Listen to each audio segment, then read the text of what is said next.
김용태 마테오 신부님은 한국 최초의 성 김대건 안드레아 신부님의 단계 4대 후손으로서 2001년 사제소품을 받으셨습니다. 그리고 대전 도롱동 성당, 천안 신방동, 그리고 둔산동 성당에서 꼬마 신부님, 모자 신부님을 역임하셨고요. 네, 그리고 반석동 성당, 서천성당, 엄마동 성당에서 주미 신부님을 역임하시고 하셨습니다. 그리고 2015년도에 천주교 대전교구 정의평화위원장, 그리고 21년 대전교구청 사회보건화 국장을 겸임하고 활동하고 계십니다. 저서로는 월간 생활정서에 6년간의 연재한 컬럼을 사랑은 늘 미안하다라는 저서가 있습니다. 네.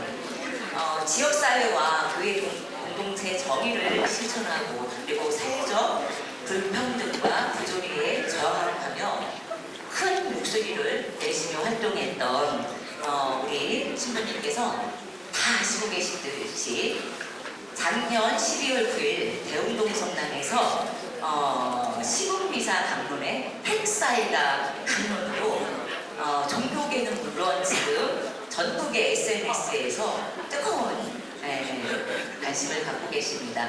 우리 가장 요즘 핫한 김용태 마테오 신부님을 소개해드리겠습니다.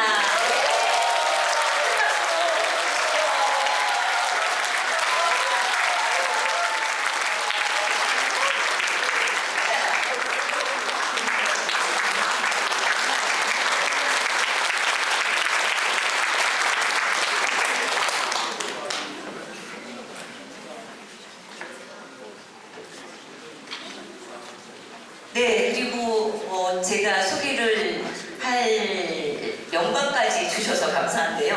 대전 충청을 넘어 대한민국의 큰 정치인, 그리고 지역의 사선 지역 국회의원으로서 법사위는 물론 윤석열 탄핵소추위원으로 요즘 맹활약을 펼치고 계시는, 그리고 탄핵소추 적법성을 가장 예리하게 지적해서 요즘 방송 섭외 1순위 박수 한번 주시죠. 네. 그리고 지치지 않는, 그리고 투쟁하는, 앞서 나가시는 에너자이저 박수 한번 더 주시죠. 네. 지역의 큰 정치인이십니다. 네, 박범계 의원님을 소개합니다.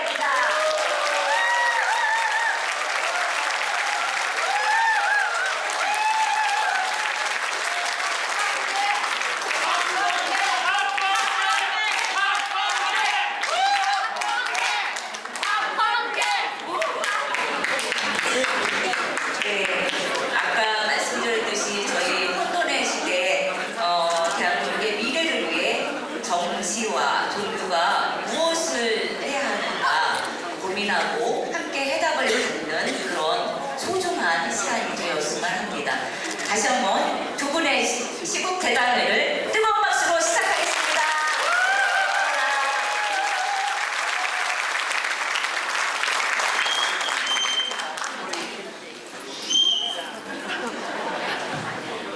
그거 다시 한번 해보세요.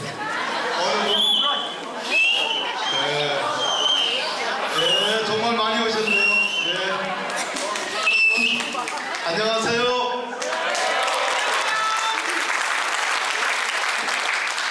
우리 마테오 신부님은 웃을 때가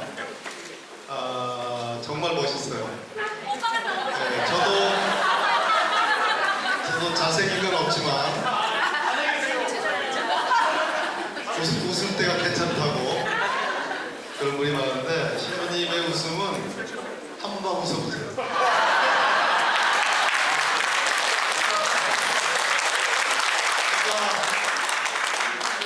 약간은 격연적인 듯, 그리고 수줍은 듯,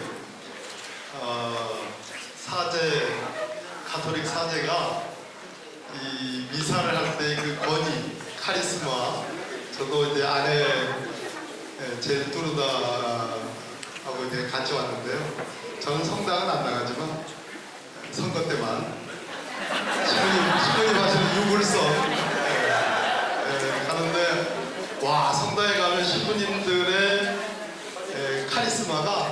정말 장렬해요, 장렬.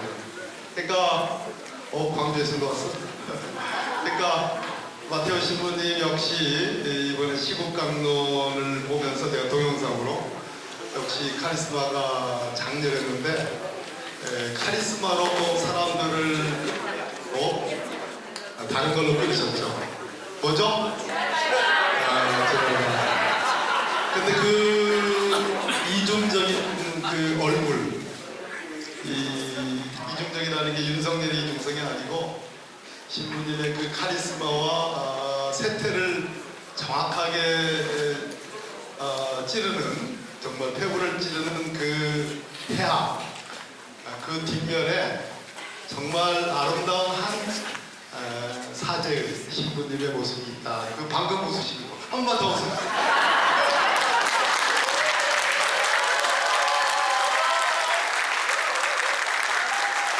오늘은 마음껏 마테오 신부님을 경배하십시오. 나 맞는지 모르겠어. 종교적인 언어는 잘 몰라가지고 그냥 생각나는 대로 구김살 없이 그냥 인공적이지 않게 이렇게 진행을 해보려고 합니다. 먼저 우리 월평동 성당을 허락해 주신 우리 신부님 성함이 어떻게 되죠? 유현식 박도 신부님. 카리스마 장난이 아닙니다. 정말 장난 아닌데 정말 감사해서 박수 한번 보내주십니다.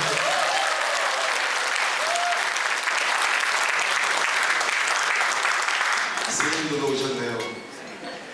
감사합니다. 저 절에 자주 갑니다. 비교적. 감사합니다, 스님. 이 책이 우리 마테오 신부님 책이에요. 사랑은 늘 미안하다.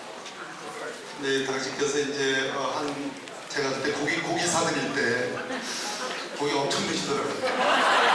근데 고기 사드릴 때 저에게 딱 한 번 가져왔다고 이렇게 저에게 선물을 주셨는데 열어서 사인도 해주시고, 근데 한 2주 정도 방치하다가 최근에 와서 제가 입독을 다 했어요. 줄쳐가면서까지. 왜 줄이 안 보이지? 근데 이 책을 받고 나서 이 제목만 봤는데 사랑은 늘 미안하다. 그래서 저는 이런 생각을 했습니다. 신부님 되시기 전에 첫사랑의 여인한테 미안하는가? 그렇게 생각을 했습니다. 실제로, 진짜로. 근데 딱 펴드는 순간 서문에 이 사랑은 늘 미안하다라는 그 뜻을 거기다 써놓으셨어요. 어떤 거예요? 드디어 첫 말문을 트시는 겁니다. 예, 안녕하세요. 반갑습니다.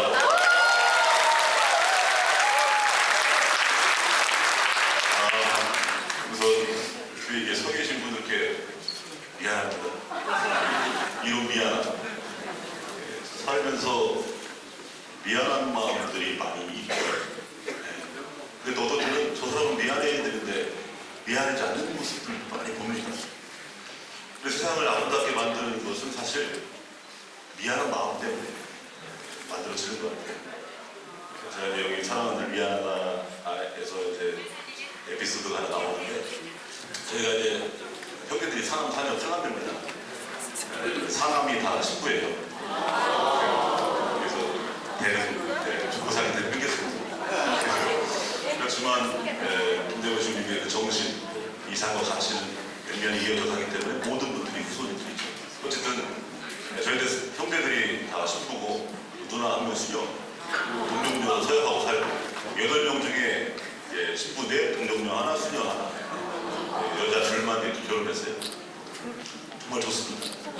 왜냐면 모이면요, 나라가 없죠, 교회가 없죠, 이런 얘기를 해요. 그러니까 들릴 일 별로 없고. 근데 안 좋은 게 딱 하나 있습니다. 명절 때 안 좋아요. 명절 때 썰렁합니다. 워낙 다 사제들이고 수도자고 하니까 집에 갈 일이 별로 없어요. 어쩌다 가게 되면 이제 개인적으로 갑니다. 추석날 어느 날 하박박사가 들고 갔더니 두 분이 그냥 기도하고 계세요. 불도 꺼놓고 이게 나이 어두운지 모르시고 라고 이제 앉아있다가 재미없으니까 집에 와야지. 가려고 했더니, 인사만 드리고 가려고 했더니 먹고 가라고. 명절 음식이 하나도 없어요. 그래서 콩나물국에다가 밥이랑 돌아서 오니까 따라 나오세요. 아버지는 딱 한번 쳐다보시고 다시 기도하세요. 어머니가 밖에까지 나오시더니 아니 자고 가면 안 되냐고. 바빠요. 속으로는 재미도 없는데 뭘. 근데 어머니가 따라 나오시면서 미안해요. 네, 어머니께서 그때 이게 좀 그러면서 미안해 뭐가 미안해요. 이러면 제가 미안하지. 눈물을 보일까봐 그냥 돌아서 오는데 아버지 돌아가시고 지금 어머니만 살고 계신데 이버릇처럼 가끔가다 집에 들려갔다가 나올 때면 똑같이 또 나오시면서 하룻밤 자고 가면 안 되냐고. 아 가야 된다. 미안해. 그 미안함 어떻게 보면 미안하다고 말하는 사람들을 보면요 정말 나쁜 사람들이 미안하다는 게 아니에요. 정말 사랑하는 사람들이 오히려 더 미안한데 더 주지 못해서 어머니도 어렸을 때 몸무게 못 입고 그게 지금까지 늘 미안한 거. 더 주지 못해서 줄 수 없어서 이런 미안함, 안타까움. 근데 이런 마음들이 세상을 풍요롭게 하는 것 같아요. 왜냐면 우리들이 이번에 교육, 비상교육, 불법 비상교육, 대안, 외환까지 일으키려 했거든요. 그러면서 우리들이 뭘 봤냐면 한강 작가의 말씀대로 과거가 현재를 살리는 모습을 봅니다. 그게 뭐냐면 그분들의 어떤 희생이 우리 안에 각인이 되고 DNA처럼. 그리고 우리는 또 그 살아있는 사람으로서의 미안함이 있잖아요. 구체의식. 그 미안함 때문에 국회까지 달려갔던 거고 우리 의원님도 그 미안함 안에서 어떻게 해보려고 담도 넘으시고 이렇게 하시는 거죠. 텍스트 20만. 그 책을 사실은 타이틀이 사람들 미안하다는데 그 미안한 마음에서 여러 가지 이야기들을 좀 써 내려갔습니다. 그래서 기회가 되시면 이렇게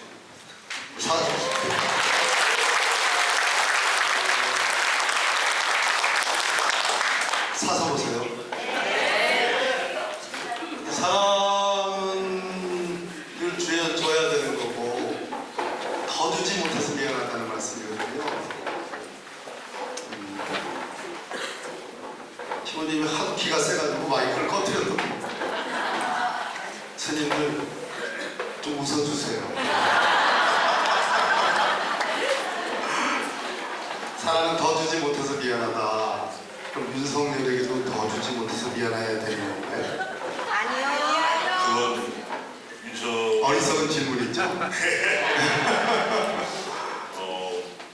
사실 그 미안한 마음보다는 윤석열 같은 사람들은 우리가 분노를 갖고 있어요.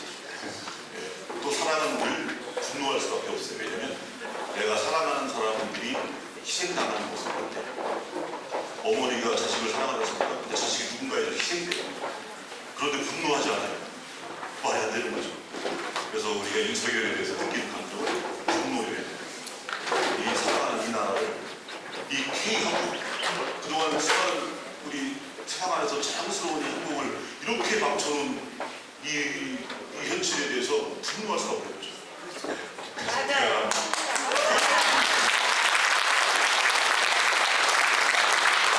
요분도 어머니 일어나보세요. 맞아요 그러셨습니까?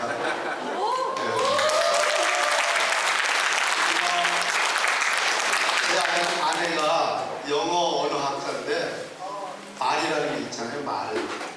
말이라는 게 다르고 안 하는 거예요. 근데 우리 어머님이 맞아요 그러잖아요. 맞아요 그러면 날 때려서 맞아요. 오늘은 저희 이제 영어로만 파라독스, 즉 역설의 우리 대화입니다.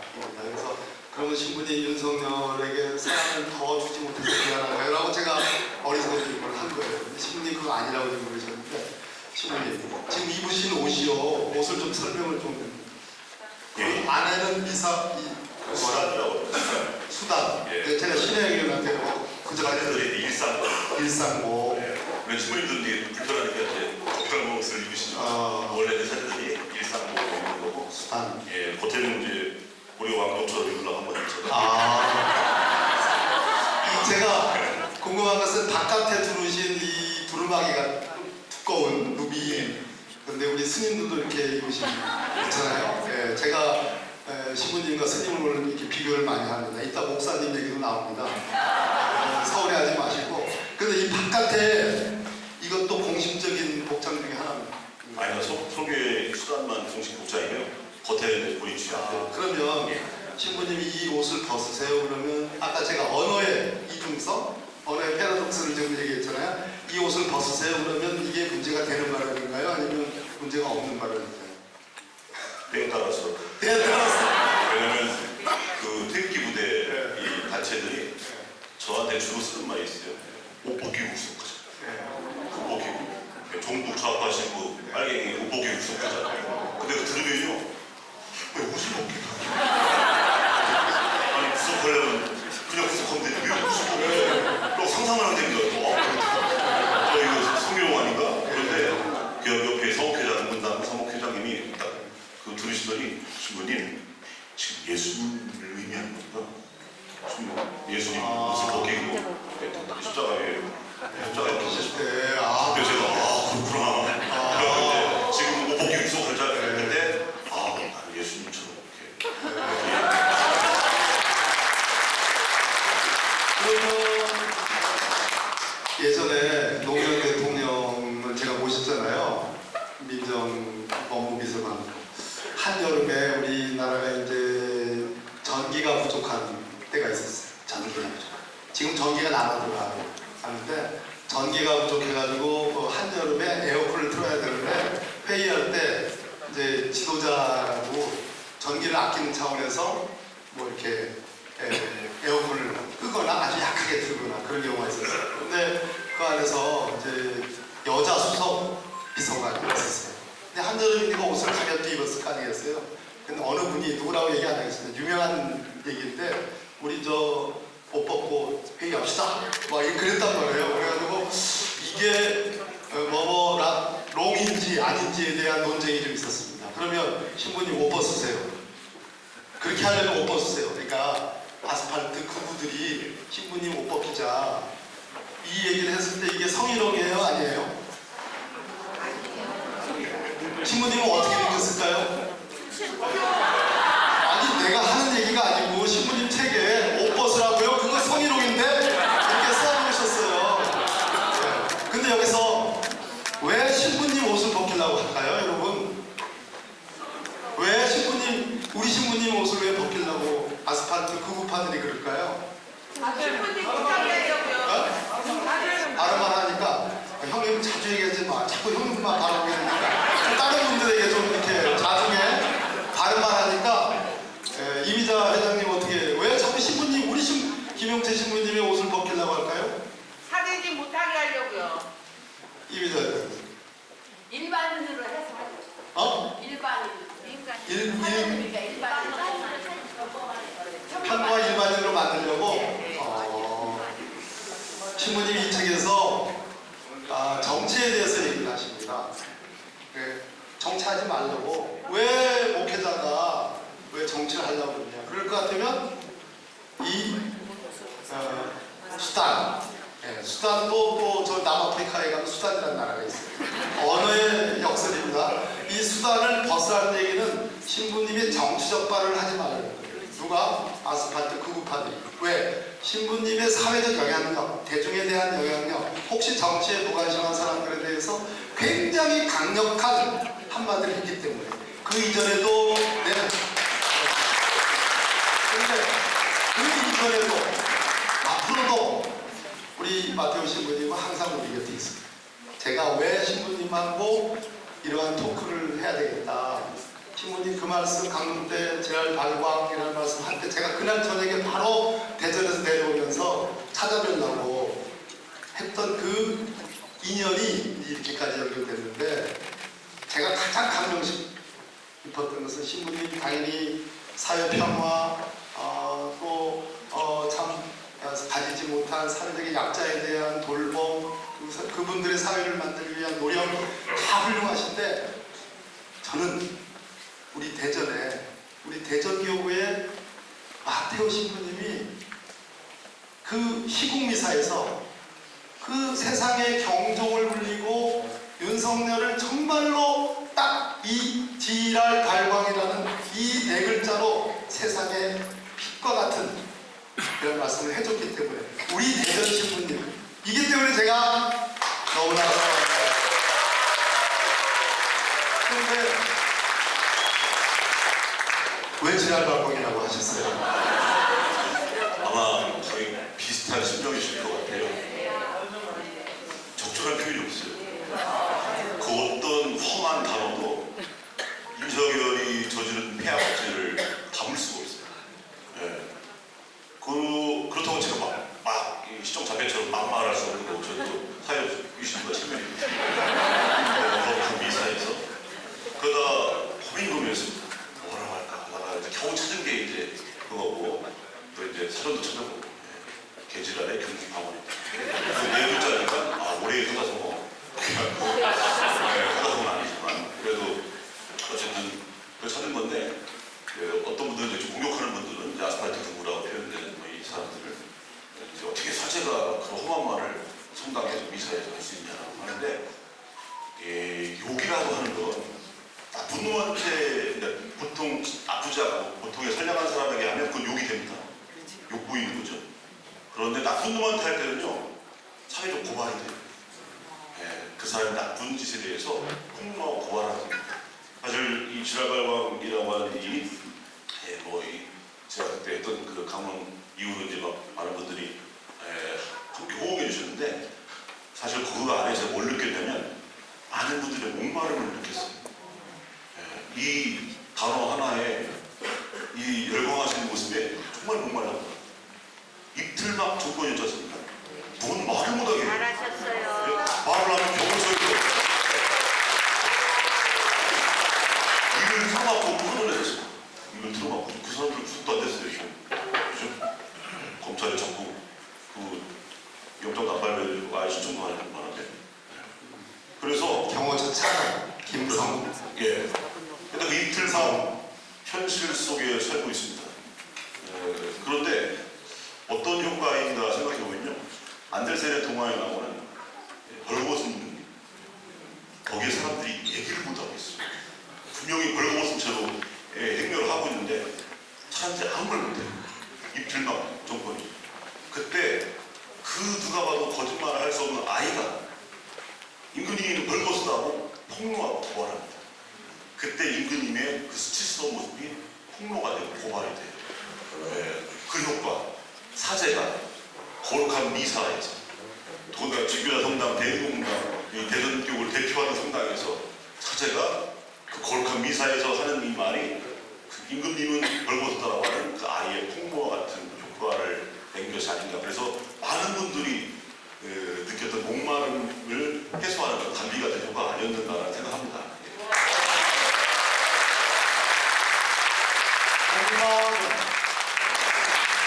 대중들이 느끼는 국민 대중이 느끼는 갈증, 목마름, 그 민주주의에 대한 법치주의가 마구 짓밟혀가는 그러한 사회 현실에 대한 갈증과 목마름, 분노의 표출 이것을 지랄 발광으로 표현을 하셨는데 제가 그래서 그 당시에 하얀 수단을 입으셨어요. 그 수단이 아니라고 제이라고 제이 좀 무식해서 제이 많이 알려주십니다.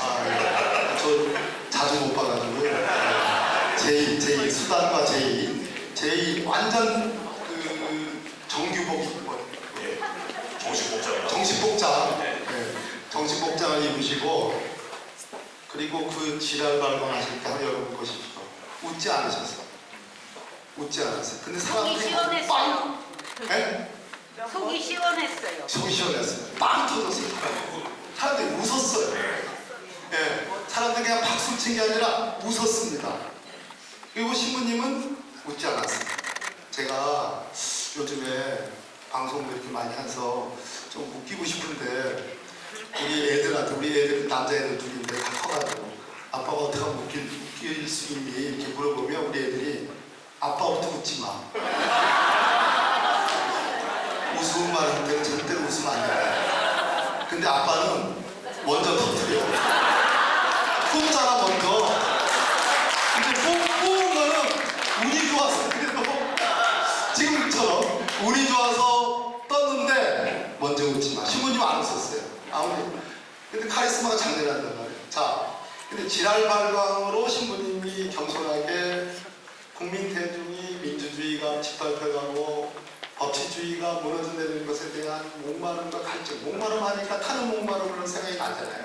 김지아 시인의, 그죠? 그 노래도 있잖아요. 한번 불러보실래요? 한 소절? 우리 누가?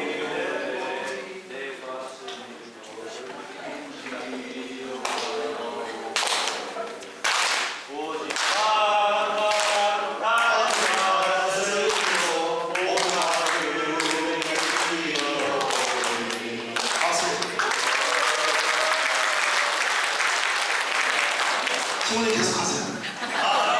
마름으로 다른 목마름으로 민주주의여 만세.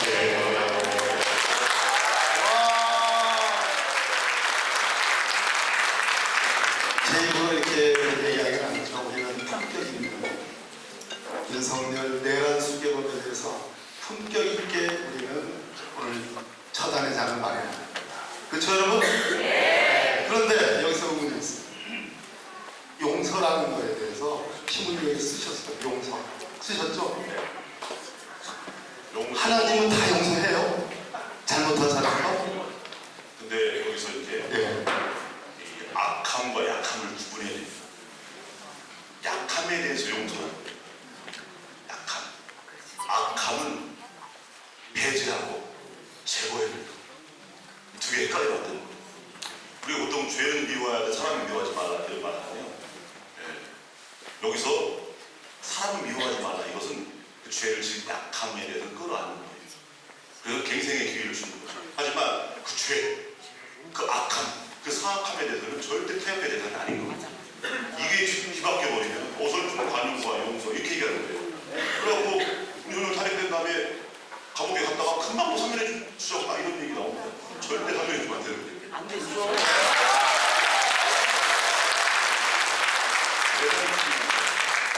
그래서 그런 용서란 말을 막 하는데 사실상은 이 시대의 용서가 잘못된 것들이 많습니다. 용서는요 피해자의 권리예요. 강요하는 게 아닙니다. 네. 그래서 용서를 강요해요. 위안부 피해자 할머니들한테 이제 그만 용서하세요라고 해요.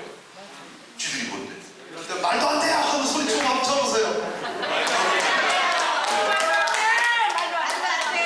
이제 그만하고 용서해 줍시다. 이런 말들 많이 합니다. 네. 잘못된 거죠. 용서는 철저하게 피해자가 할 수 있는 권리인 겁니다. 피해자는 되는 거예요. 다른 사람 얘기하는 게 아닙니다. 그런데 이게 거꾸로 가해자가 강요를 해버려요. 이제 그만 용서해. 네.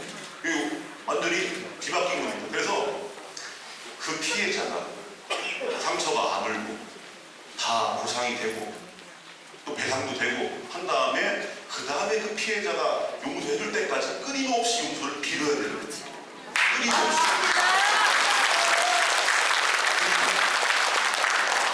사죄라고 합니다. 사죄. 용서를 청하고 뭐 죄를 기준 사죄하는. 사죄는요 이것도 가해자 중심으로 요즘 사용하고 있어요. 나는 사죄했다. 아닙니다. 피해자가 받아들일 때까지 하는 거예요. 받아들일 때까지. 그래서 우리 성서 복음에 보면 7번이 아니라 7번까지 용서하라. 무한정 용서하라라고 했는데 사실 그 이면에 뭐가 있냐면 그 피해자가 받아들일 때까지 7번이 아니라 7번까지라도 무한정 용서 청하고 사죄를 청해야 되는 거예요. 예. 이건 철저히 피해자의 권리인 겁니다. 근데 이 시대는 완전히 뒤바뀌어서 가해자의 권리처럼 피해자의 의무처럼 이렇게 사용되고 있는 거죠. 그럼 신부님, 윤석열 피고인이 내란 수개이기 때문에 사형 무기징역밖에 법적용이 없어요. 그러면 중형을 아주 중형을 받지 않겠어요? 여기서 뭐 어떤 형을 선고받는다면 내일 신문에 너무 크게 나니까 조선일보에 나쁘게 나오니까 이렇게 얘기할 수는 없지만 혹시나 평생을 지금 용서를 구해야 된다 가해자가. 그래서 피해자가 권리로서 용서를 받아들일 때까지 그러면 그럴 리가 없겠지만 윤석열 피고인이 교도소에 들어가서 그럴 리가 없겠지만 평생을 용서를 빕니다. 용서를 빕니다 하면 그건 어떻게 돼요? 그러니까 용서를 빈다고 해서 용서가 되는 게 아니에요. 아, 네네. 아, 그걸 얘기해. 용서를 빈다고 용서를 해줄 수 있는 권리는 피해자인 대한민국 모든 국민들이 만약에 모든 국민들이 동의한다. 그때 용서가 되는 거예요. 그런데 국민들이 동의하지 않는데 그냥 정치권에서 이제 살려납시다. 이거 정치권에서. 그래서 어설픈 사람들이 전두환의 자연사가 이 시대에 유석을 만들었다 이렇게 자연사라고 표현해 극단적으로 표현하지만 뭐 사용을 시키겠다 이런 뜻이 아닙니다. 알베르 까뮈라고 하는 프랑스의 대문호 작가가 한 말이 있지 않습니까? 어제 범죄를 처벌하지 않는 것이 내일의 범죄에 용기를 주는 것처럼 어리석은 짓이다. 요즘 정청래 위원장이 많이 씁니다. 그래서 우리 가톨릭 교회는 사형제도에 반대합니다. 네. 여러 가지 의미를 갖다 붙이기 전에 한마디로 표현하면 너무 쉽잖아요. 너무 쉽지 이게 뭐야? 네. 두고두고 갚아야죠.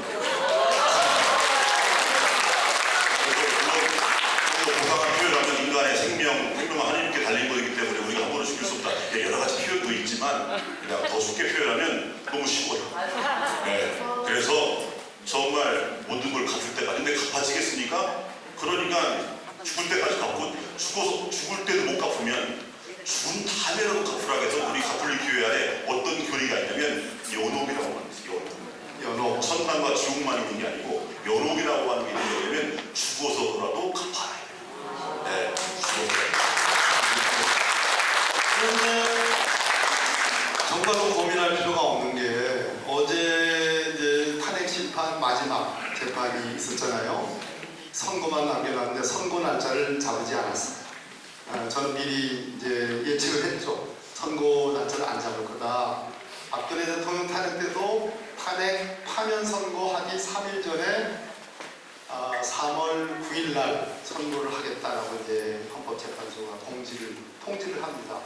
이번에도 3월 저는 둘째 주 10일에서 한 14일 그 간격 그 기간 중에 선고할 가능성이 높다고 그러는데 어제 재판에서 지금 신부님 말씀처럼 평생을 또는 죽은 이후까지도 온 국민의 피해를 끼쳤고 나라의 국격을 정말 여지없이 떨어뜨렸던 내란 수개범 윤석열이라는 피청구인이 사죄를 해도 시원찮을 마당에 뭐라고 그랬냐면 이거는 탄핵 사기. 사기 탄핵이다. 사기 탄핵 공작이다. 그리고 야당이 내란을 획책했다. 심지어 야당은 북한하고 어떻게 연계가 돼가지고 무슨 하이브리드 전 그런 용어가 있는 거 처음 알았는데 하이브리드 전 중국과 북한하고 연계된 부정선거 음모 자기도 그 선거로 당선되었고 부정선거 음모를 주구장창 얘기를 하는 거예요. 용서가 아니라 이거는 끓는 물에 아니죠. 농광로에 쉽게. 예, 아니. 너무 흥분하지 마세요. 흥분하면 안 돼요. 우리는 품격이. 자, 그래서 용서를 걱정할 필요가 없는데 다만 우리가 윤석열이라는 이 시국 상황을 얘기하는 게 아니라 사실은 이 나라의 상황, 이 나라의 상황을 어떻게 보시는지 한번 제가 여쭤보고 달라이라마의 용서라는 책이 있습니다. 제가 옛날에 하도 이렇게 방황도 많이 하고 용서받을 짓을 많이 해가지고 달라이라마 그 스님의 용서를 사가지고 엄청 읽었던 기억이 나요. 근데 용서관이 우리 가톨릭에서 말씀하시는 신부님의 용서관과 달라이라마의 용서관이 조금 다른 듯해요. 그래서 아까 신부님이 악함과 약함 이렇게 말씀하셨는데요. 요거 먼저 한번 제가 소개를 한번 드리고 여기에 대해서 어떻게 생각하십니까? 고통을 견뎌낼 수 있는 인내심을 키우기 위해서는 피해자 입장에서 고통을 견뎌낼 수 있는 인내심을 키우기 위해서는 우리를 상처 입힌 누군가가 있어야 한다. 가해자에게 상처를 입힌 누군가가 있어야 한다. 그런 사람들이 있어서 우리는 용서를 해줄 기회를 얻는 것이다. 용서를 해줄 기회를 얻는 것이다. 진정한 승리자는 적이 아닌 자기 자신의 분노와 마음을 이겨낸 사람이다. 감히 제가 범접할 수 없는 어마무시한 그런 말씀이에요.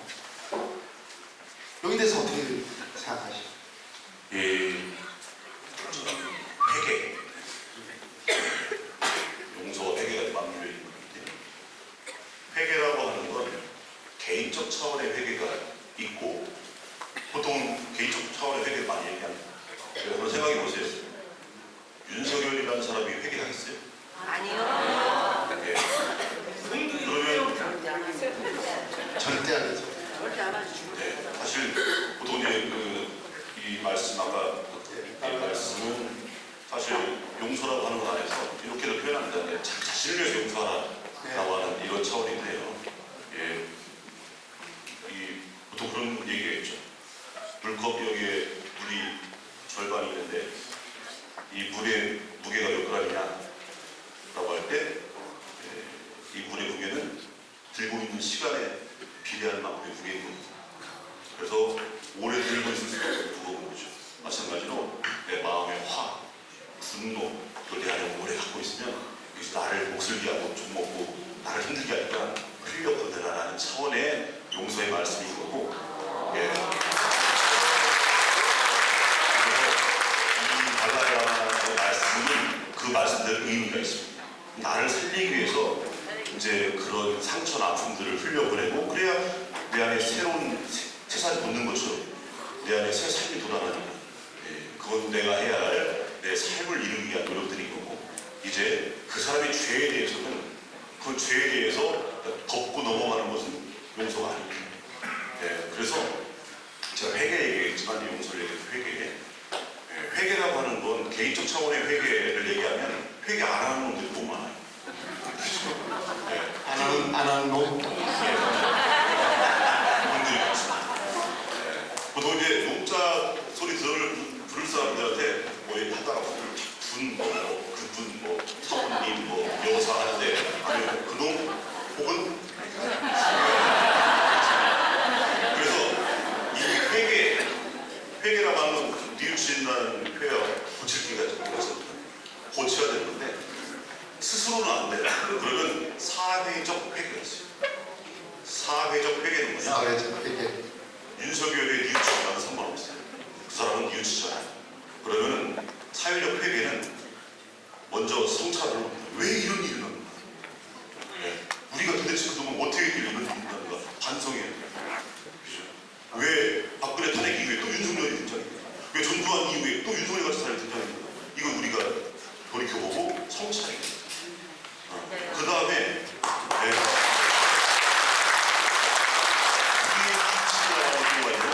우리의 뉘우침은 윤석열이라는 사람 혹은 그 직전에 전두환 같은 사람, 박정희 등등 그들에 의해서 수많은 피해자들이 되겠죠. 그 피해자들의 아픔에 동참해야 돼요. 그들이 얼마나 괴로웠고 얼마나 아팠는가. 지금도 그때 그 말을 고문 후유증으로 등등 빨갱이나 낙인을 지켜서 지금도 온전히 살아가지 못하는 그들의 삶, 그것을 아파해야 됩니다. 그리고 분노해야 돼요. 이것이 우리의 뉘우침입니다. 그리고 또 한 가지 고해성사가 고해성사. 네, 우리 가톨릭 고해성사가 있습니다. 고해성사의 단계가 있어요. 성찰. 제가 그랬나요, 주제를. 그다음에 정계라는 게 있어요. 통계가 통해. 아파야 돼요. 뉘우치고. 그다음에 정계라는 게 있는데 다시는 죄짓지 않겠다고 다짐하는 겁니다. 그 다음에가 고백입니다. 고백. 내 죄를 인정하는 거예요. 그 다음에 뭐냐면 고소해요. 고소. 내가 그건 기록 갚아야 돼요. 네. 그냥 사제가 사제가 이어졌다고 한다는 게 아니고 내가 내 죄로 인한 피해를 끼친 것을 내가 갚아야 돼요. 살아생전에 못 갚으면 죽어서부터 갚아야 돼요. 이게 있는 거예요. 마찬가지로 그 단계로 보면 사회적으로 생각하면 성찰이 바로 그동안 우리 삶, 돌이켜보는 우리 역사예요. 왜 이런 일이 벌어졌냐. 그리고 뉘우침은 우리 안에 같이 아파하고 같이 공감하고 그리고 우리 주위에 아파하는 사람들에게 관심 갖고 함께 해야 돼. 이게 우리들의 이유식이거든요. 분노해야죠. 그리고 고백의 단계처럼 고백은 뭐냐? 인정하게 만듭니다. 사회적으로 인정. 이게 뭡니까? 재판하고 진상규명하는 거예요. 이 윤석열의 죄가 얼마나 큰지 이것을 지금 아직 드러나지 않았습니다. 명태균 게이트에 그래서 뭐 조금 지금 드러나나 말라 하고 그 큰 목숨 누리는 의원님께서 해시할 목숨이시긴 한데 어쨌거나 그것을 사회적으로 이 사람이 얼마나 큰 죄를 짓는가를 명명백백하게 밝히는 거 이것이 우리 개인적으로 고해동사할 때 고백과 같은 거예요. 그리고 뭐가 나왔습니까? 고속이 나오죠. 고속. 네. 다시는 이런 일이 일어나지 않도록 물론 해야 될 노력들도 이 안에 다 포함되어 있지만 마지막으로 고속. 그래서 그동안 수많은 그 희생과 피해들 이것들을 다 다시 제자리에 돌려놓기 위해서 우리가 사회적으로 노력해야 되는 거예요. 이게 고속인 겁니다. 그래서 이렇게 하는 사회적 차원의 회개가 필요한 거예요. 여기에는요 윤석열이라는 사람의 개인적 회식 이것이 들어있는 그 사람은 그 사람 개인적으로 회개할 수도 있고 안 할 수도 있어요. 죽을 때가 회개 안 할 수도 있어요. 지금 하는 걸 보면 안 할 것 같아요. 그런데 우리는 사회적 차원에서 우리 모든 걸 해나가야 돼요. 그래야만이 우리 사회가 건강해져요. 이게 중요한 거예요. 그 안에서 용서라는 단어는 그 안에서 다시 사회적 차원으로 바라봐야 됩니다. 네.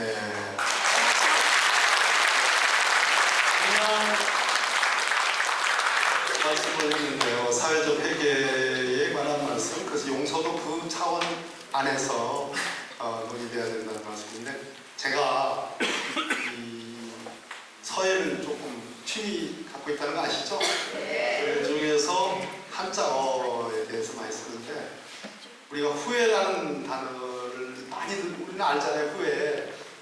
근데 통회라는 말을 있습니다. 통회. 이 아픈 후회 이런 거죠. 자기 아픔을 견뎌내는 그러한 후회.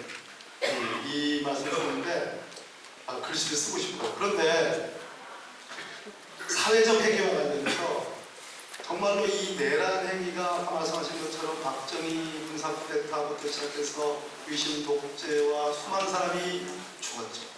그리고 전두환 노태우 때 광주 5.18 민주항쟁을 보면서 수많은 사람이 총탄에 죽었습니다.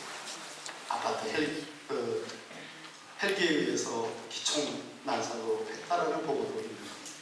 그런데 그때 우리가 사회적 회개를 하지 못했기 때문에 다시 윤석열이라는 괴물을 만난 거예요. 윤석열이 우리를 괴물이라고 했습니다. 저를 괴물이라고 했잖아요. 국회의원들을 괴물이라고 했고 민주당 의원들을 괴물이라고 했어요. 신부님은 아마도 윤석열은 뭐라고 할까요? 자신이 괴물이 돼가는지 모르고 그렇게 괴물을 난사를 하고 있습니다. 그런데 윤석열만 범인일까? 이 내란의 수괴라고 해서 수괴는 한 명뿐이에요. 그러면 윤석열만 수괴급 범인일까? 그건 아니라고. 국민의힘. 좀 더 뭐라고요? 예, 좀 더 뭐라고요? 좀 더 뭐라고요? 분명히 사회적 환경이 있는 거예요. 조건이 있는 거죠. 그런 속에서 모두가 다 공범인지도 모르겠어요. 그 사람들이 집단적으로 사회적으로 참여하지 않아요. 회개하지 않아요.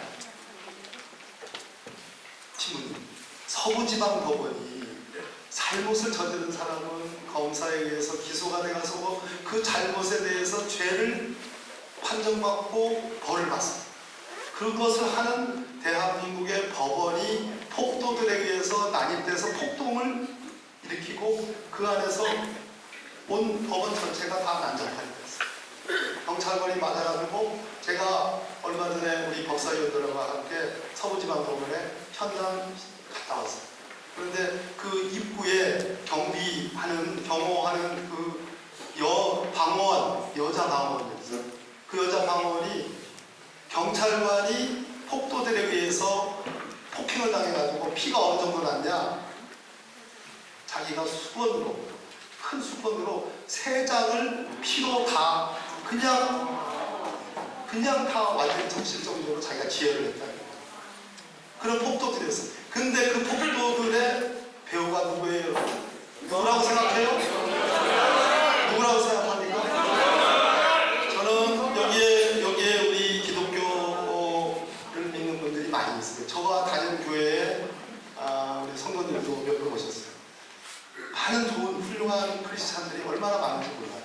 그런데 전광훈 목사가 혹시 좀 빤스 목사라는 하나님도 잘못하면 최근에 아까 제가 하이브리드전 얘기했죠. 중국과 북한의 하이브리드전에 의해서 부정선거가 치러졌다라고 하는 그런 얘기를 했습니다. 이 사태, 지금 아까 말씀하신 사회적 회개, 참여와 관련해서 그것을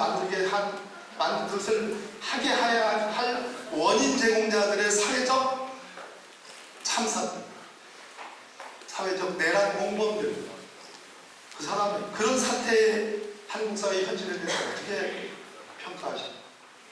저는 이번 내란이 우리에게 주어진 굉장히 큰 기회라고 생각합니다. 예, 여러 가지 얘기가 있지만 그 중에 가장 큰 거 하나가 사실 지금 뭐 서부지법 그 폭동도 보면 거기 뭐 다치신 분이 계시고 예수님이 십자가에 달려서 피덩이에 달려있어요. 그때 뭐가 보이냐면 예수님의 고통과 순한 죽음만 보이는 게 아니고 그렇게 만든 이들의 죄가 보여요. 그렇게 만든 이들의 죄가 선명하고 마찬가지로 지금 이런 폭동을 일으키고 내란을 일으키고 한 사람들의 온갖 폐악질이 있지만 그것 때문에 이제 수많은 희생자들이 있습니다. 근데 그 희생자들의 고통, 아픔 속에 그 죄가 보이는 거예요. 그들의 죄악. 이번 내란 사태를 통해서 어떤 효과가 있었냐면 그 이전에는 다양성이라는 이름 속에 숨어서 암약했어요. 보수라고 하는 말을 참지 않아서 보수라고 하는 소중한 가치인데 보수는 소중한 가치입니다. 그래서 자기들이 보수인냐, 오렴치, 몰상식, 매국, 반민주 이런 자들이 보수라는 이름으로 참지 않아요. 우리 운동선수들이 그 마크 하나 다르라고 태극 마크 하나 다르라고 얼마나 고생합니까? 그런데 그걸 흔들어가면서 매국적인 행위들을 일삼는 사람들. 우익이라고 하는 건 자기의 이익을 극단적으로 추구하는 사람들인데 나를 팔아먹는 짓을 하려고 하면서 자기들은 우익이라고 얘기하는. 그래서 보수, 우익 등등등 뭐 자유민주주의 그런 거 자유. 근데 그들만의 자유인 거죠. 그들만의 자유. 그러면서 그걸 다양성이냐 숨어 있었어요. 그리고 온갖 나쁜 짓을 저지르는 사람들이 이번 내란을 통해서 선명해졌습니다. 나쁜 놈들.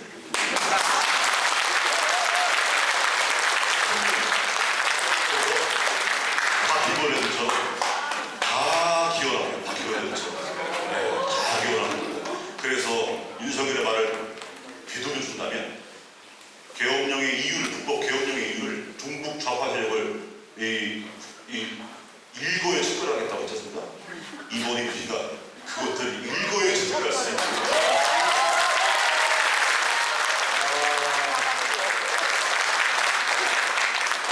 이거 좀 지켜야 되겠어요. 지켜야 되겠어요. 왜냐하면 저는 한국 사회에 그 윤석열을 비롯해서 극우 아스팔트 세력이 쓰는 용어 중에 많이 쓰는 게 암약, 참칭, 주로 민주 세력에 쓰는 말입니다. 근데 우리 마테오 신부님이 그들을 가리켜서 참칭하고 암약하고 있다 이런 말씀 쓰는 거 보니까 와, 좀 연정시켜야 되겠습니다. 저기 12월 9일에 시국미사 때 저희들이 미사하고 평화 행진을 했어요. 그때 저희들이 태극기를 줬습니다. 태극기를 물론 이제 약간의 차별화를 위해서 안중근 의사 대한독립이라고 하는 그 태극기와 상해 임시정부 태극기를 들었어요. 근데 그때 그 의도를 보여주면 태극기를 되찾고 싶어요.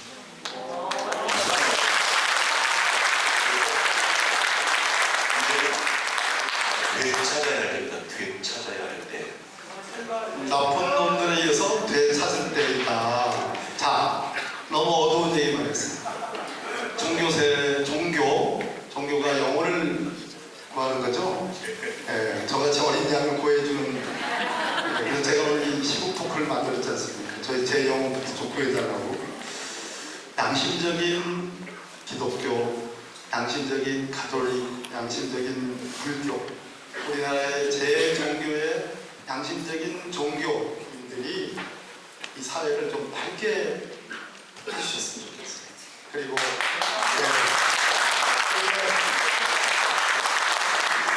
그리고 우리 마테오 신부님이 쓰신 표현 중에 어느 방송에서 쓰신 표현이에요. 이 내란이라는 엄중한 사회적으로 가장 우리 국민들의 정말로 스스로 아까 용서라는 말씀, 내가 용서라는 개념과 그러한 영혼을 떠올리지 않는 내 스스로가 인간적으로 피해될지도 모를 같은 그런 두려움, 인간적으로 내 인격이 말살될 것 같은 그러한 엄청난 상실감, 피해감, 이것을 위해서 용서를 떠올린다는 말씀을 했거든요. 그런데 우리는 위안을 받는 대목이 있었어요. 신부님 말씀 중에 우리나라는 가장 어두울 때 가장 밝은 것을 들고 나왔다. 여러분 생각나는 게 뭐죠? 크게 한번 또 히세스의 그날 그 밤에 또 남태를 고개를 넘던 농민시민들 지켜준 수많은 우리 친구들, 우리 의인들, 우리나라 국민들, 히세스 시위대, 빨주노초 파라보의 형형색색의 모양을 갖춘 응원봉으로 모두가 한 목소리가 되는, 바로 우리나라는 다시 가장 어두울 때 가장 밝은 것을 들고 나옵니다. 이 나라가 희망 있는 나라입니까, 신부님? 희망 있습니다.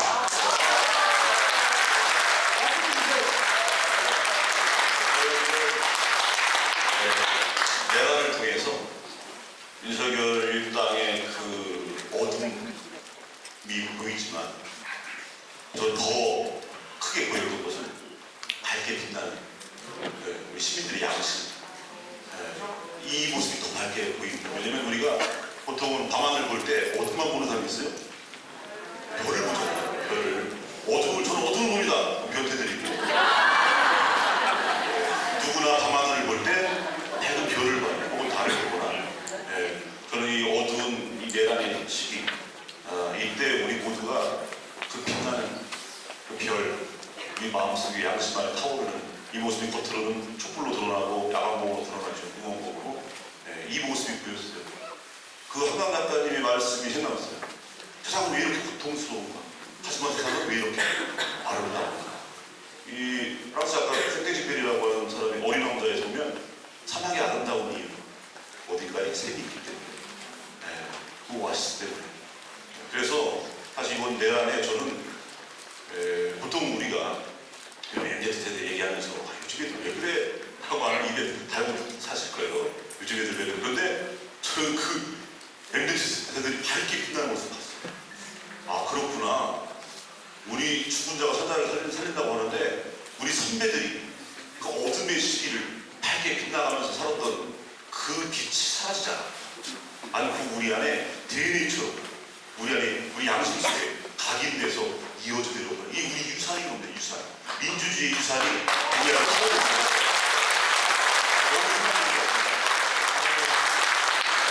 신부님 말씀하실 때 저도 한번 가끔씩은 바라봐 주세요. 저는 열심히 바라봐 주는데 지금 이 시기가 이게 뭐죠, 여러분? 이게 정이에요, 정. 지금 이 시기가 제가 보기에는요. 신부님 잠깐만 계셔. 세상에 가장 빛날 때입니다.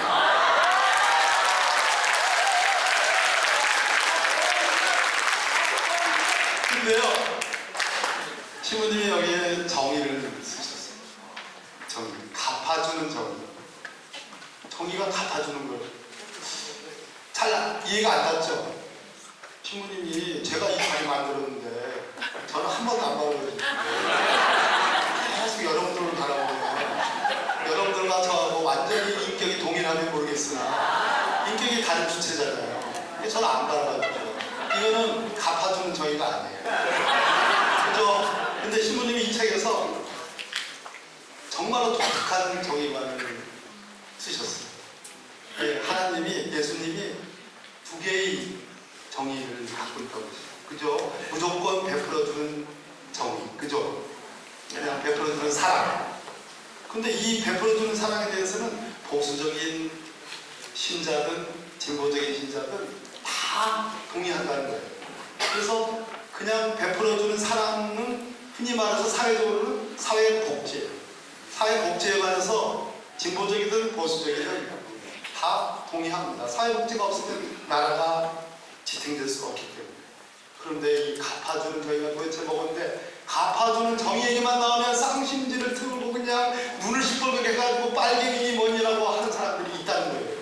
근데 우리 신부님은 예수님은 갚아주는 사랑까지도 하신다 이 말씀인데 그 설명도 제가 제대로 얘기하고 있는 건가요? 네. 네. 아유, 훌륭하십니다. 오랜만에 봐주십니다. 우리가 실천해야 할 사랑의 모델을 우리가 이제 하느님, 예수님께서 보여주신 모습, 또 우리가 이제 항상 우리 스님들은 이제 부처님의 자비하심 이렇게 해서 모델이지 않습니까? 우리도 이제 예수님을 통해 드러나는 사랑을 실천하는 사랑으로 얘기하는데 그 사랑에는 두 가지 모습이 있는 거죠. 예. 하나는 거저주는 거. 그런 또 하나는 갚아주는 게 있습니다.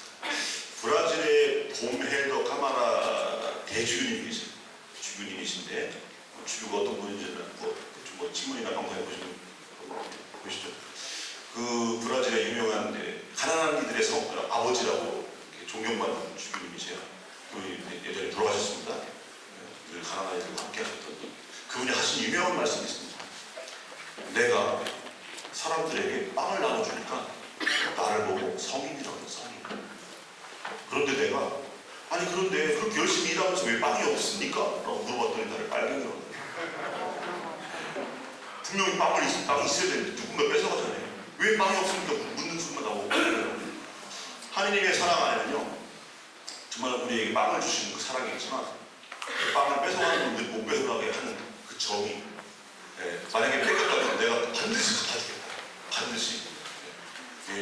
지금은 저들이 불림하고 세도를 부리면서 너희를 죽이고 희생시키지만 이승에서 못다 한다면 죽어서 반드시 갚아주겠다. 이겁니까? 이게 심판의 개념이거든요. 그래서 그놈들은 지옥 가는 거고 너희들은 나중에 결국은 배부르게 될 것이다. 이걸 갚아주겠다고 하는 겁니다. 이 갚음이 없으면 우리 억울해서 어떻게 살아요? 반드시 갚음이 있어야 돼요. 그걸 왜 정의라고 하는 거예요. 그 희생과 그 아픔, 고통에 대해서 보상해주고 혹은 배상해줘야 돼요.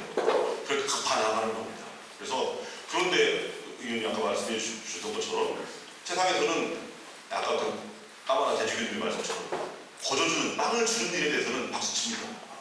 그런데 왜 빵이 없어요? 누가 뺏어갔어? 두 사람이 뺏어갔어요. 그럼 함께 맞섭시다 하면 그걸 빨갱이라고 해요. 못 보고 정부 사파하셔도 북한이라고 하라. 전 북한 싫어요. 여기가 너무 좋아요. 그런데 그래서 이 거둬주는 사람과 갚아주는 사람이 하나님의 사랑을 인대히 우리가 실천하는 건데 이 두 개가요. 이 두 개를 실제로 우리 삶 안에서 구현해내는 것이 뭐냐? 정치입니다. 왜냐하면 정치의 정자는 정치는 잠깐 좀 이따. 그러니까 이건 뭔지 말씀드릴게요. 예. 나중에 정치의 정사정자는요 발정의 실복자인데 바로 잡는다는 뜻이죠. 갚아준다.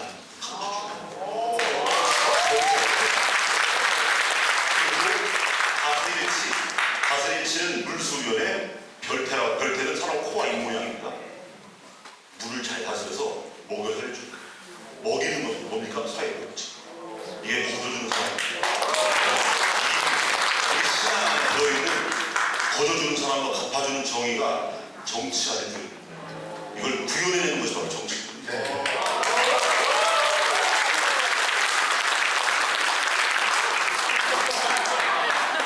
그러니까 여러분들 바라보는 자연스럽게 여러분들 바라보는 것은 베푸는 사람. 저를 반드시 말씀 중에 한 번은 바라봐야 되는 제도를 만드는 것은 갚아주는 정의입니다. 별로 이해가 안 돼요? 저희가 바라봐요. 동의가 잘 안 돼요? 그러면 한 단계 더 나가요. 프란치스코 교황님이시죠? 건강이 좀 어떠세요? 많이 위독하셔서 예. 뭐 그냥 뭐 이렇게 추천해 준비해야 되지 않나 이런 그렇죠. 생각을 좀. 네. 제가 대전에 전지지방법원 판사를 하다가 대전에 온 게 2001년입니다.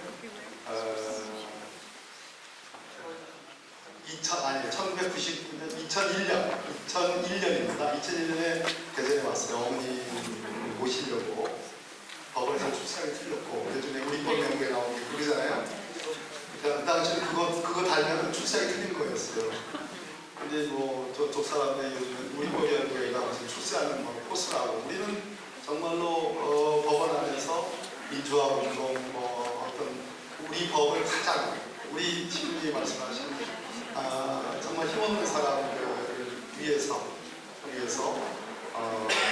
뭔가 도움이 되는 그렇게 그러한 법률에 해서 남의 법이 아닌 우리 법 그렇게 했는데 제가 2001년에 왔는데 그때 우리 마태오 신부님이 지금 직함이 정의평화위원장 대전교구 정의평화위원장이었어요. 그리고 무슨 국장이잖아요. 사회보고마국장. 그 당시에 대전교구에 그 직함을 갖고 계신 분이 지금 추기경님이셨어요. 누구죠? 유흥식 나자로 추기경님이 지금 로마 교황청의 행정부 장관 맞죠? 맞나요? 성직자. 네. 성직자. 네, 성직자 담당 장관하면서 추기경님이에요.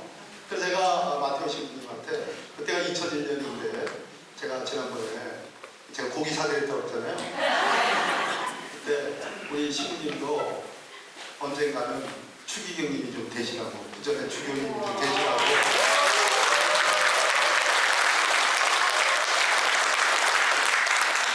화를 확 내신 거예요. 화를 왜 내시냐고. 나 이렇게 살게 내버리더라고. 네, 그래서 그런데 좀 이렇게 교구청에 좀 불편하지 않으세요? 좀 찍힌 거 아니에요? 제가 아까 말했듯이 찍혀가지고 저는 판사를 더 할 수가 없어가지고 나왔더니 더 좋은 일이 있었는데 노무현 대통령을 만나는. 네. 우리 교구청의 주변을 비롯해서 신부님들이 계속 지지해 주시고 응원해 주시고 정말요? 네, 그렇게 해주셔서 그래서 저는 이제 편하게 이렇게 활동할 수 있게 만약에 지지하지 않아주시고 이렇게 격려하지 않으시면 제가 많이 또 여러 가지 힘들 텐데 그렇게요. 그래서 이렇게 해주셔갖고 정말 이렇게 편하게 활동할 수 있고요. 또 한 가지는 이제 우리 김수환 추기경 아시죠? 네. 김수환 추기경님이 추기경 딱 되셨을 때 하신 말씀이 있어요. 이제 가난하게 살기는 다 드렸구나. 네. 그 지위와 직함이 주는 어쩔 수 없는 사례로서 할 수 있는 것들이 만날 수 있는 사람들 그 밑바닥으로 내려갈 수 있는 게 더 많습니다. 그런데 주교라는 직함, 추기경이라는 직함이면 어쩔 수 없이 한계가 있어요.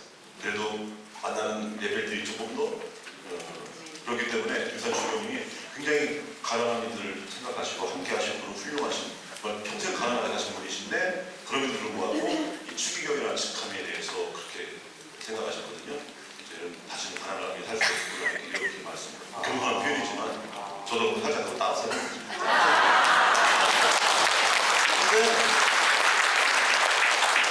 2001년에 그러고서 딱 20년 조금 더 걸렸어요. 제가 지켜볼 거예요. 정말로 이 말씀이 아니 추기경님이 되셔서 주교님이 되셔서 정말로 한계가 없는 가난하게 살긴 틀렸구나 하지 마시고 가난하게 꼭 바람직하고 좋은 건 아니잖아요. 그렇지만 그 마음, 가난한 마음, 가난한 사람을 따뜻한 눈으로 보담아줄 수 있는 그 마음이 혹시 떨어질까봐 하는 그런 걱정이신데 그래도 전 기대해 볼 겁니다. 20년 후에 우리 마태오 신부님이 대한민국에 또 대전에서 나온 주교님이 될 거라는 희망을 안고 10월 3일을 그런데요, 신부님에게 정치에 대해서 쓰셨어요. 그래서 아까 제가 프란치스코 교황님의 병환 상태가 어떤지를 여쭤봤는데 거기에 정치에 관한 말씀을 하시면서 교황님이 말씀하신 말씀을 인용을 했습니다. 아시죠? 그거 소개해 주시면서 도대체 우리 정치학 같은 못 벗어 라는 말씀을 드릴 정도로 도대체 마테오 신부님에게 대한민국의 정치는 무엇이며 정치는 국민들에게 어떻게 다가가야 되는 것인지 말씀.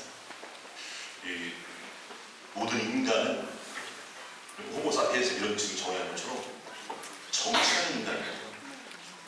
정치와 무관한 인간이 나는 무인도에서 혼자 살니까 무관하다라고 하는 사람이 있다면 그것도 잘못 알고 있는 거예요. 무인도에서 혼자 살게 되는 정치적 이유가 있는 거예요. 그러니까 정치와 떨어져서 설명할 수 있는 인간이 아니에요.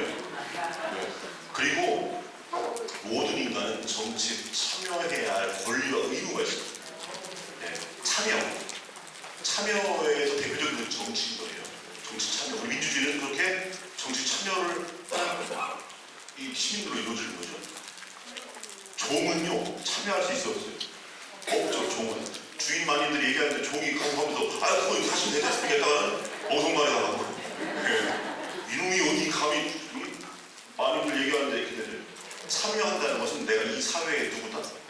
주인이다. 그런데 정치에 참여하지 말라 이거 뭡니까? 종처럼 살아라 얘기예요. 저거 왜? 우리가 왜? 그래서 적극적으로 참여해야 되는데 특별히 프랑스 교황이 뭐라고 하냐면 정치는 공동선을 위해 이루어진 정치는 가장 큰 형태의 사랑의 실천이에요. 왜냐? 여러분들이 개인적인 사랑은요, 옆에 누가 바쁜 거 있으면 주머니에서 뭐 10,000원짜리 한 끝내가 있는지 뭐야 뭐 이렇게 줄 수 있죠? 밥을 사 먹으라고 여기 같이 빵을 나눠주는 거 한 사람 먹이는 거죠. 정치는요, 모든 국민들이 다 먹을 수 있어요. 정치는. 그래서 가장 큰 사랑의 실천일 수 있는 겁니다. 이 기회를 왜 우리가 스스로 주인이 그걸 왜 버려요? 그런데 거기에 국민의 범위 안에 종교인이 포함이 안 돼요. 포함 안 되는 이유가 있습니다. 그래서 우리는 더 적극적으로 정치 참여해야 돼요. 특별히 그리스도인들은 더 적극적으로 해야 돼요. 더 적극적으로. 왜냐? 우리는 정치를 뭐로 이해하냐면 하느님이 세상을 다스리는 것이 원래 정치의 원형이에요.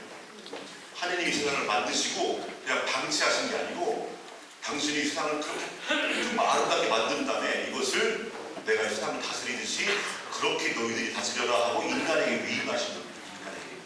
그렇게 위임받아서 세상을 아름답게 가꾸는 것이 정치인 거예요. 그런데 여러분들은 다 수많은 정치를 해요. 가정 안에서 정치를 해요. 학교 안에서도 직장에서 저마다의 조직이나 단체 안에서 정치가 이루어져요. 그런데 나라라고 하는 큰 덩어리는 우리 모두가 참여하기 너무 여러 가지 어려움이 있지 않습니까? 그래서 대표자를 너무 높아요.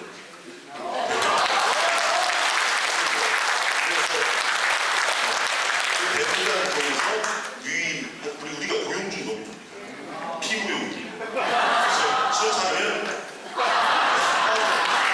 그래서 이 대목에서 하나님이 인간에게 하나님의 정치가 있는데 정치에 대한 규정이 이 책에 잘 돼 있습니다. 섬기고 제가 2가지밖에 못 외우겠는데 섬기고 이렇게 하고 그 정치를 위임을 했다고 했어요.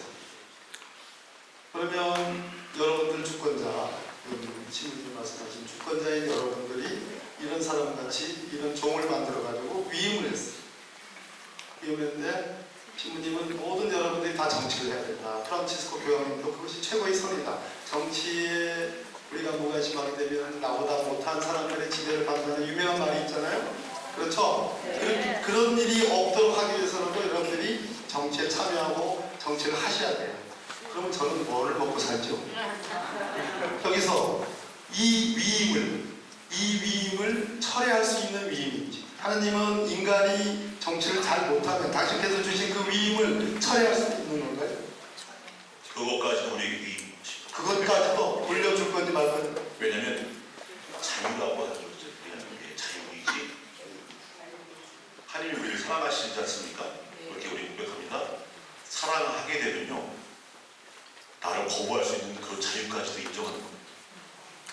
내가 새를 사랑하면 새를 잡아다가 태양소에 넣으면 안 됩니다. 숲으로 가야지. 내가 숲으로. 그런 것처럼 하나님께서 우리 위임하셨다는 것은 우리 안에 일어나는 수많은 수많은 비극, 참극, 전쟁 이런 것까지도 사실 당신이 왜 하느님은 왜 이런 걸 두고 오십니까가 아니라 그걸 바로잡을 수 있는 그 자유까지 우리에게 주신 거예요. 그 어떤 면에서 보면 방만장처 보이지만 그게 우리에게 주어진 자유라고 합니다. 우리는 이성이 있고 양심이 있기 때문에 그 자유의지 안에서 더 좋은 세상을 만들어가려고 노력하는 거고 어둠 속에서도 밝은 걸 만들어내려고 노력하는 거죠. 와.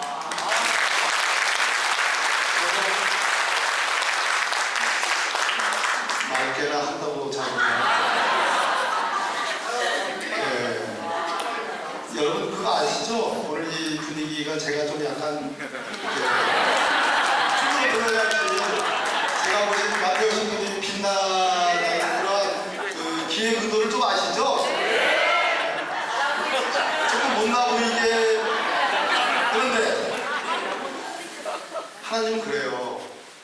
인간에게 도대체 그 위임의 범위, 위임과 관련해서 도대체 니네들이 내가 위임한 대로 하고 있는지 여부를 판단하는 것도 니네들에게 맡긴다. 그러면 이 현실 세계에서 우리 지금 여기에서 주권자인 여러분들과 위임받은 박범계가 잘못한다. 나쁘다. 그렇겠지만 그러한 일이 벌어졌을 때 주권자인 범위는 해소할 수 있는 거잖아요. 그것은 분명하죠. 그건 제가 위임을 받은 제가 제 마음대로 그것조차도 제 마음대로 판단한다 이건 아니죠. 그건 아니에요. 희망이 별로 없네요. 그러니까 계속 잘할 수밖에 없네요, 여러분. 모든 권력은 권한이어야 돼요. 권한. 한계가 지어져야 돼요. 한계에 지어지지 않은 권력은 폭력이 되버리고 지금 현실이 그렇지 않습니까? 우리가 권세가들 표현할 때 나는 새도 떨어뜨리는 이런 표현이 있지 않습니까? 나는 새를 어떻게 떨어뜨려요? 한계를 뛰어넘는 얘기인 거죠. 우리 안에는 그 한계 안에서 이루어질 때 그게 올바른 의미의 권력이거든요. 우리는 모든 권력은 권한이어야 되는데 그럼 이 한계가 뭐냐라고 할 때 이 한계는 우리가 이런 공동선, 모두의 구원을 위해서 이루어지는 이게 한계입니다. 그 한계가 어디에 그 기준이 어디에 새겨져 있냐면 양심에 새겨져 있습니다.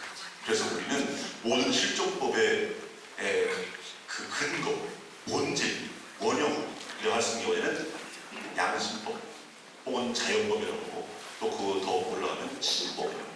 그래서 하나님의 뜻, 바람, 우리에게 모든 걸 위임해 주셨지만 그래도 어떻게 해야 된다는 준거, 기준 그것을 우리 안에 새겨줬어요.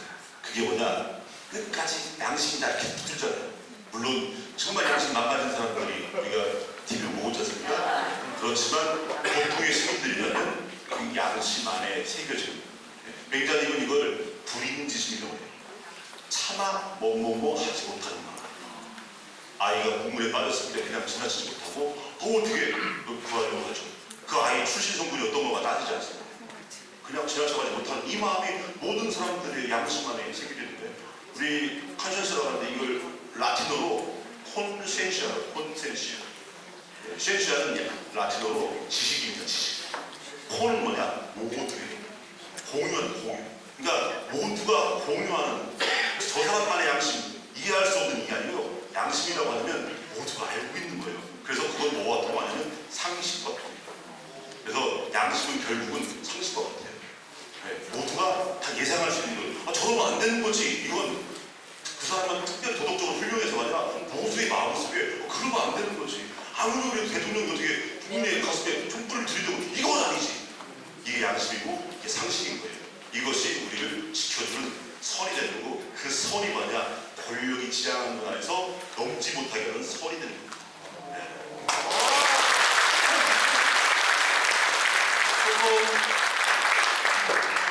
머리가 맑아지셨어요? 네. 여러분 솔직히 신부님 말씀드리기 계속 뭐 윤석열을 까고 뭐 하고 그럴 줄만 아셨죠? 근데 이제 시간이 1시간 반이 다 돼가지고요. 시간 가는 줄 모르고 지금 얘기를 한참 했단 말이에요. 그런데 어제 법정에서 희한한 얘기를 윤석열 쪽에서 얘기했어요. 전 세계에서 소위 국가라는 게 예전에 자연적인 상태에서 사람들이 국가가 없으니까 만인에 대한 투쟁이 있던 시기가 있었다. 만인에 대한 투쟁. 그래서 그것을 극복하고 뭔가 인간이 제대로 존중받고 여러분들과 같은 사람들이 계약을 맺어서 국가를 만들어서 우리가 적으로부터 침공을 막고 또 뭐 재산권이 박탈되는 것도 막고 그럴 필요성이 생겼다. 소위 사회계약설이라는. 그런데 만인에 대한 투쟁이 일어날 것이라고 협박하는 사람이 있었어요. 저는 토마스 홉스가 아니거든요. 이 토마스 홉스의 만인에 대한 투쟁 이후 단계인 리바이어턴이라는 아주 법학자들에게 굉장히 중요한 말인데 그렇게 만인에 대한 투쟁으로 마치 파면 선고가 나면 윤석열을 지지하는 사람들을 선동해서 나라는 어떻게 될지 아무런 걱정도 없이 그냥 나라를 두동강내가지고 아니죠. 3분의 1은 여전히 3분의 1을 두동강내가지고 나라를 흔들려고 하는 그것을 보면서 저 사람이 인간인가? 한 나라의 대통령이었을까? 그럼 우리가 그 3년 동안 우리의 국격이 훼손되고 뒷걸음질치면 도대체 양으로 따지면 어느 정도일까? 돈으로 따지면 어느 정도의 규모일까? 저는 그런 생각을 했습니다. 법을 공부한 사람으로서 만인에 대한 투쟁을 경고하듯이 얘기하는 저 윤석열의 저 비겁함과 뻔뻔함에 대해서 정말 가슴이 아픈데 그래서 기도를 해야 돼요. 저 있죠? 기도 열심히 하는 사람이에요. 아니 묻지 마십시오. 정말 열심히 해요. 어디 가서 어떻게 기도를 하냐고 묻지는 마세요. 네. 그래서 아까 우리 종교를 이끌어주시는 위대한 성직자들이 교파와 관계없이 종교와 관계없이 정말 나라를 구해주셔야 되고 밝은 나라로 세계적인 선진국으로 만들 수 있는데 이렇게 후퇴한 대한민국을 다시 원상복구 시키려면 얼마나 많은 노력이 필요합니다. 그런데 파면 선고가 나면 그것을 승복하지 않고 만인에 대한 투쟁을 얘기하는 윤석열의 입장을 보면서 정말 이 나라가 어떻게 가야 될 거지? 왜 제가 기도라는 말씀을 드리냐면 이 책에 아니 예수님은 왜 기도를 하면 안 들어주시나요? 스님 열심히 절에 나가서 기도하면 들어주신 경우가 많았던데 왜 예수님은 열심히 기도하면 안 들어주시나요? 라는 우문, 어리석은 질문에 우리 신부님이 아주 명쾌하게 써놓으신 것이 있습니다. 도대체 기도는 무엇이고 왜 기도가 우리 일반 사람들이 생각할 때 들어주지 않는 것인지 그런 궁금증에 대해서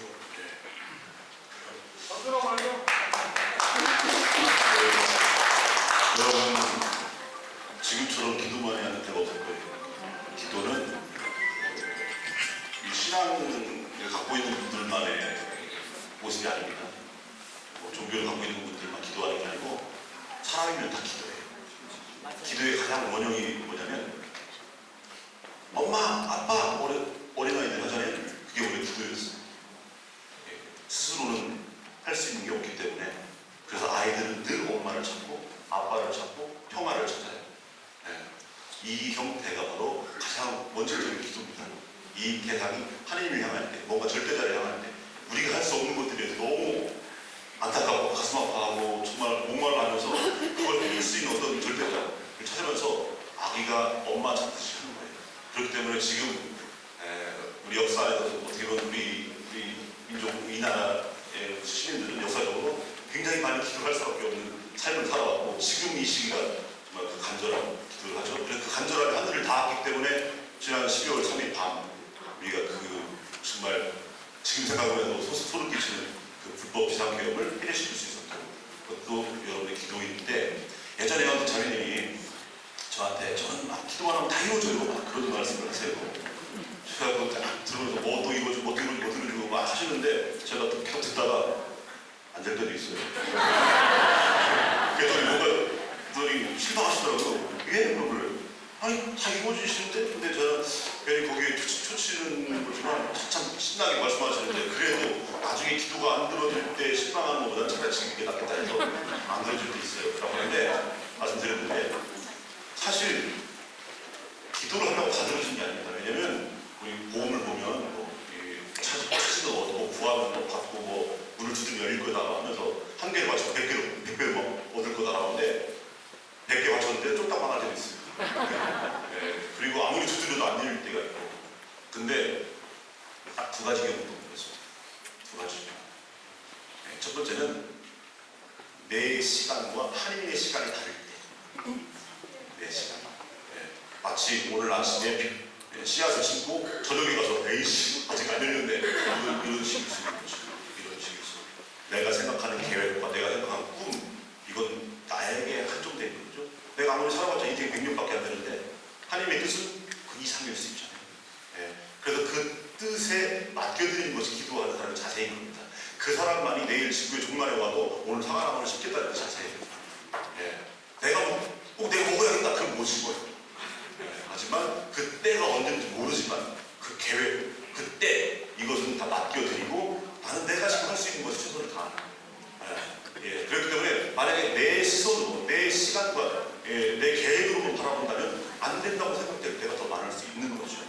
또 한 가지는 우리가 신앙 안에 고백하는 것은 하나님은 우리에게 우리를 창조하신 분을 고백하지 않습니까? 우리를 잘 살게 해주는 것이 하나님의 마음의 뜻이에요. 그렇기 때문에 우리에게 우리가 청하는 것보다 더 좋은 걸 주려고 하셔요. 그리고 어떤 때는 내가 청하는 것과 그분이 주시려는 것이 일치할 때는 내 기도가 들어지는구나 생각할 수 있지만 어떤 때는요 더 좋은 걸 줄 때 내가 생각합니다. 그때는 안 들어준다고 생각할 수 있죠. 아이가 베란다에서 막 노는데 엄마가 못 놀게 할 수 있어요. 위험하니까. 그러면 아이 입장에서 내 뜻을 안 들어준다고 생각하지만 엄마는 더 좋은 걸 주려고 하는 거죠. 더 좋은 걸. 예. 그래서 딱 두 가지예요. 내 시간과 하나님의 시간이 일치하지 않을 때 그리고 내가 청하는 것과 하나님 주실 것이 일치하지 않을 때 이때 안 들어주는 것처럼 보이지만 결국 보면요 우리 믿음 안에서 한 가지를 고백합니다. 뭐냐? 결국은 나에게 더 좋은 걸 주실 거고 결국은 그분의 계획 안에서 이루실 거다. 이걸 우리가 믿음으로 고백하게 될 때 기도는 반드시 이루어진다.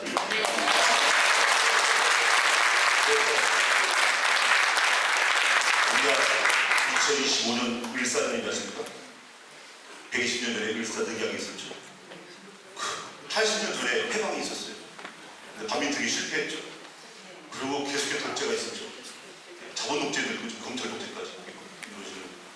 그러면서 이제 아무것도 안 되네 라고 생각되지만 그 안에서 이루어진 것들이 우리는 신앙 안에서 하나님의 영상 안에 그걸 보는 사람 그걸 신앙이라고 하는 거고 우리들 안에는요 꼭 종교를 가지지 않아도 그런 신앙이 있는 거예요. 어떤 신앙이냐?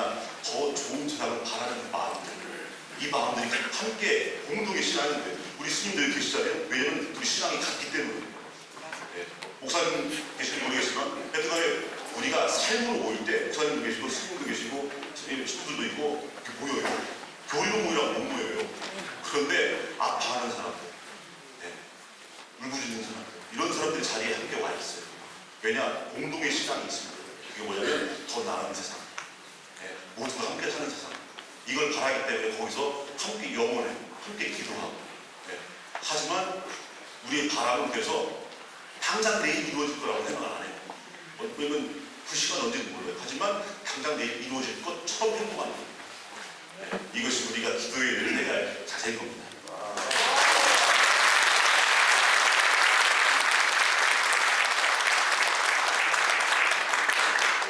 대전 서구 월평동 성당에 여기서 우리 신부님 모시고 맡으신 분 말고 우리 주임님 모시고 여기서 호프데이를 한 적이 있었어요.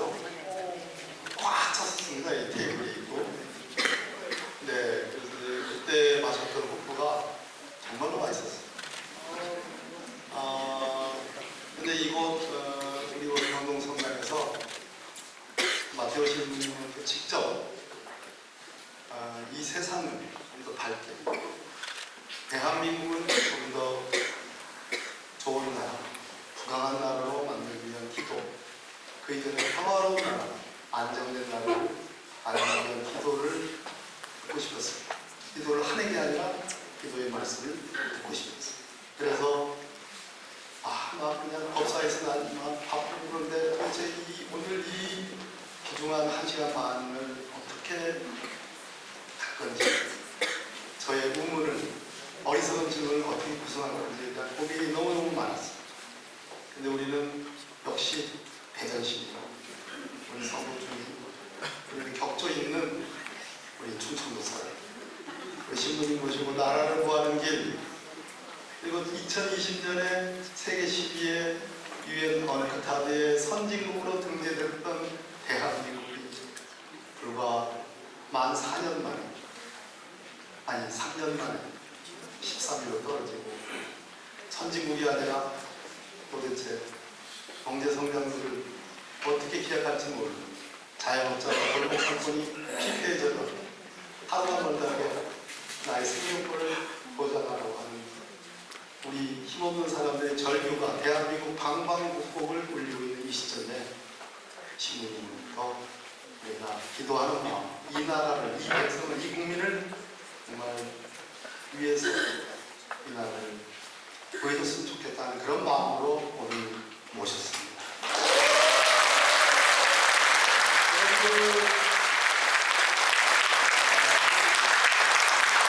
종교적인 이런 그런 혹시 편견을 오늘 행사에 대해서 혹시 가질지도 모르겠다. 혹시라도 아니면 이 영상 오늘 이렇게 다 중계가 되는데 혹시 그런 분이 있다면 용서해 주시고 용서는 또 제가 구해야 되는 것이고 마지막으로 우리 신부님이 어쩌면 기도를 해주셔도 좋고 그런 기도의 말씀 그런 어떤 우리를 위한 어떤 당부의 말씀 나라를 위한 말씀 계시다면 듣고서 1시간 40분 됐습니다. 네, 오늘 시간을 마치도록 하겠습니다.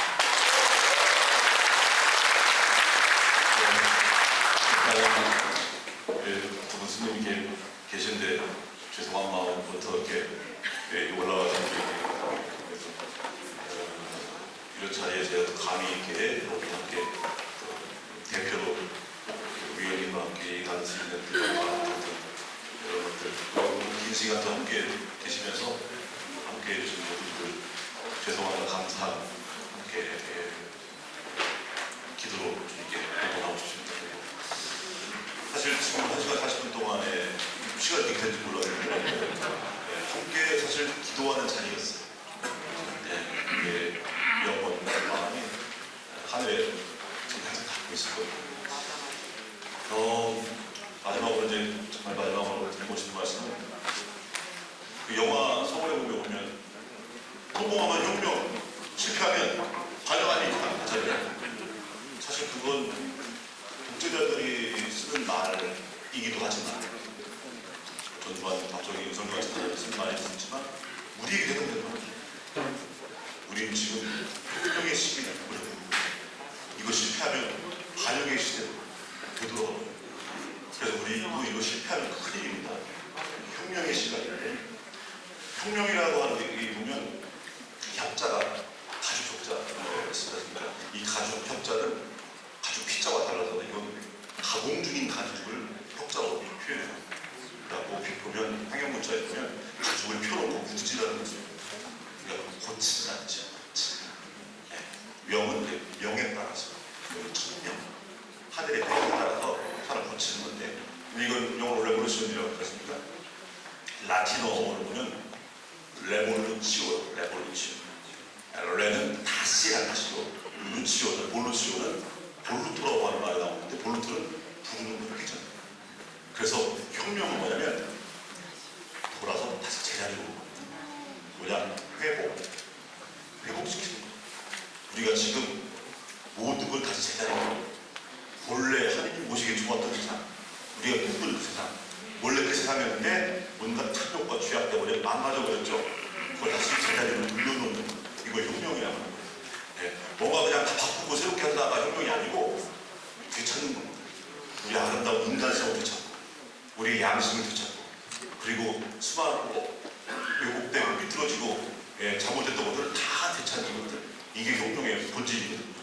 그 중요한 기회에 우리가 서 있습니다. 그리고 그 기회에 하나님께서 우리에게 주신 거거든요. 어쩌면 이번 내란이 아니었으면 또 2년 더 살았어요. 그런데 여러분의 기도가 하늘에 닿아서 이 기회가 온 겁니다. 태평의 시대를 살고 있는데 정말로 다시 제자리로 되돌려놓는 이 모습이 쉽겠습니까? 너무 어렵죠. 그래서 지금 이 시기에 또 다른 표현을 하면 대한민국을 수술대에 올려놓은 수술의 시기로 사회 대개혁의 순간이죠. 수술은 뭐냐면 가장 아픈 곳에 칼을 들이는 게 수술이에요. 네. 그동안은요 아프다고 수술을 계속 거부해왔어요. 그러니까 더 나면 더 전이 되고 이제 망가질 지경. 그래서 아프지만 가장 아픈 곳에 칼을 들이대는 이 수술을 우리가 외면해서는 안 되는 겁니다. 이 수술의 기간이 얼마나 길어요. 그렇죠? 회복하는 기간까지도. 그러니까 빨리 끝냈으면 좋겠다 이런 생각 들어요. 네. 대충 진통제 먹자. 넘어가자. 네. 사회 통합을 위해서 적절하게 타협하자. 악은 아까 말씀드렸지만 타협의 대상이 아닙니다.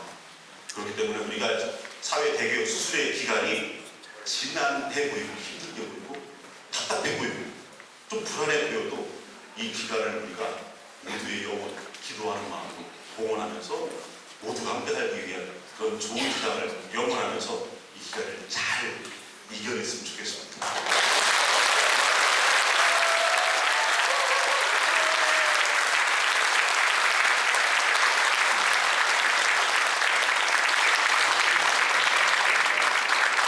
네, 1시간 40분 시간이 너무